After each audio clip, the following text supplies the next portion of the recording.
খিচুড়ি খেতে চেয়েছেন?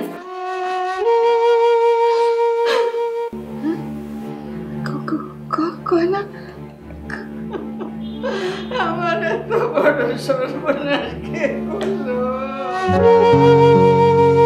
মাকে কিছুদিনের জন্য গ্রামের বাড়ি রেখে শোনা। দাদি, আমি বড় হয়ে তোমাকে আমার কাছে রাখবো। এটা কেমন কথা বাবা? পরীক্ষার খাতায় ও কি লিখেছে দেখুন।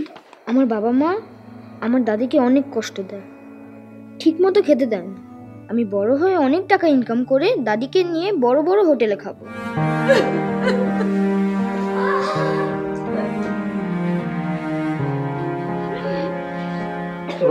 মাফ করে দিও মা।